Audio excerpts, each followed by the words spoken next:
हे कुठलं राजकीय व्यासपीठ नाही आहे मित्रांनो, माझ्या भगिनींनो, राजकीय व्यासपीठ नाही आहे. या ठिकाणी सगळ्यांनी प्रेरणा, सगळ्यांना ऊर्जा मिळावी याकरता हे आम्ही धर्मस्थळ तयार केलं. इथं कुणाच्याही संदर्भामध्ये कसलाही आम्हाला कसल्याही संबंधात कसल्याही प्रकारचा राग द्वेष बिलकुल नाही.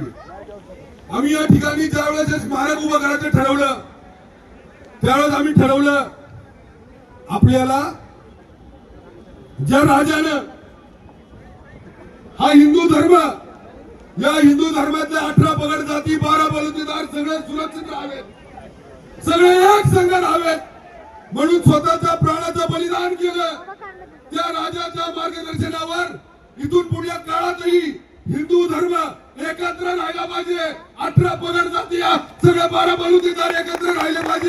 याच्याकरता आपण सगळ्यांनी एकत्र येऊन स्मारक उभा करायचं आणि एक प्रेरणा घ्यायची.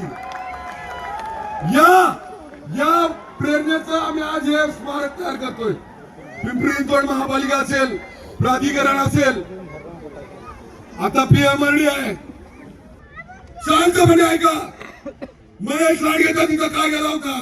हिंदू धर्माचं काम करणारे कार्यकर्ते त्या ठिकाणी का गेले होते?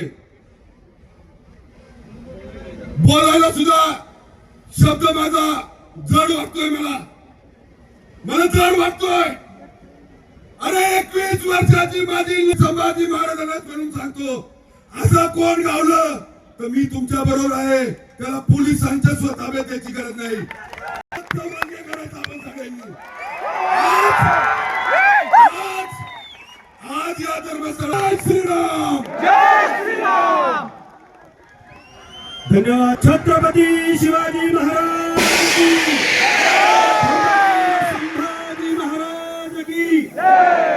आणि आजच्या या मानवंदनेच्या निमित्तानं भारतातली पहिली महिला प्रो कार्ड धारक महिला fitness athletic Bharat Shri, Asia Shri, Miss India, Miss Asia, Miss Universe, Miss World IFB या जागतिक स्पर्धेत भारताचं प्रतिनिधित्व करणारी महिला स्पर्धक आणि या देशात